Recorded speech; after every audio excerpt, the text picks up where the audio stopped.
Good morning, Nath foodie ওয়ার্ল্ডের একটি ভ্লগে আপনাদের স্বাগত।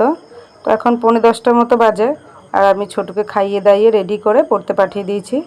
তো এখন বাড়ি ফাঁকা, আমাকে এবার এইসব কাজগুলো গুছিয়ে নিতে হবে। তো বাজার থেকে আনা হয়েছিল চুনো মাছ, যেটাকে আমি বেছে ধুয়ে পরিষ্কার করে নিলাম, আর ওটা ফ্রিজে রেখে দেবো, আজকে হবে না। আর এই যে সবজিগুলোর মধ্যে এই সবজিটা বাড়িতে একজন খেতে খুব ভালোবাসে, যদিও তিনি নেই, যখন আসবে তখন আবার করে দেবো। আর বাজারে আমি সবজি নিতে ভুললেও এই ফলটা নিতে ভুললে হবে না। ফলটা নিতে ভুললে বাড়িতে আবার যুদ্ধ হবে। মানে ফলের মধ্যে কলা হোক, আপেল হোক, লেবু হোক, যাই হোক একটা কিছু দিতেই হবে। ও জলখাবার খাওয়ার খানিকক্ষণ পর একটা খাবে। আর এই যে আমার দেওরের ছেলে অনেকক্ষণ থেকে এসে রয়েছে বসে, ভাইয়ের সঙ্গে খেলা করবে, কারণ ওর জ্বর এসছে, স্কুল যায়নি, ওষুধ খেয়ে এসছে, জ্বরটা একটু কম আছে, তো খেলা করবে। আর ওখানে নিয়ে চলে এলাম, প্রাইভেট থেকে দিয়ে গেল দিদিমণি খানিক রাস্তা, আর আমি খানিক রাস্তা থেকে নিয়ে এলাম। তা ভাবছিল নিচে যে নোংরাগুলো ওখানেই খেলা করবে, তো দুটোকে টানতে টানতে আমি নিয়ে এলাম ওপরে, নাহলে নোংরার মধ্যে এতক্ষণ খেলা করতে। তো পড়ে এসেছে, মনে হচ্ছে যেন যুদ্ধ জয় করে এসছে। আর যত বদমাইশি করবে দিদির সঙ্গে, দিদির বইয়ের ওপর লাফাবে, এইসব ওর কাজ সব সময়। তো দাদা এসছে বলে আর একটু বেশি আনন্দ, যে খেলা করতে পারবে অনেকক্ষণ।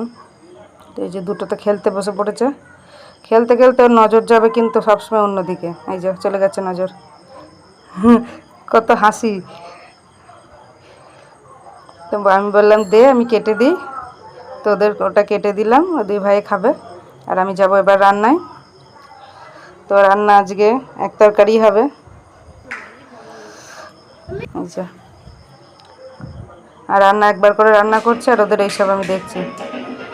ভাই বাড়ি এলো, দিদি বলল যে চ ভাই একটু গান দিই। তো গান তো দিল না, গানের বদলে বাজনা লাগিয়ে দিল, মানে ব্যঞ্জন যেটাকে বলে। তো সবাই মিলে আনন্দ করছে। আর দিদি যে পড়া করেনি সেটা নয়, দিদি পড়াশোনায় যথেষ্ট ভালো। ও ভাই এসছে, ওর একটু ব্রেক হয়ে গেল, একটু উঠলো, ঘুরে ফিরে গিয়ে আবার বসবে পড়তে। তোদের এইগুলো আমি দেখছি, আর মাঝে মাঝে রান্নাটা একটু করে আসছি। রান্না করতে করতে আমি দেখছি আবার ওদের তো চান ধানও করাতে হবে। তো রান্নাটা হোক, আমি ওদের চান ধান করিয়ে নিয়ে আসি। তো রেহান আজকে বললো চান করবো না, কারণ ওর জ্বর এসছে, ভালো লাগছে না, শীত করছে হয়তো। আর এদিকে হচ্ছে লাল লাল ঝোল হবে। আর ওদের চান ধান রেডি, খাওয়া দাওয়া হয়ে গেছে।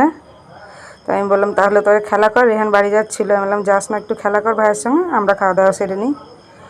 তো আমাদের লাঞ্চের থালা রেডি।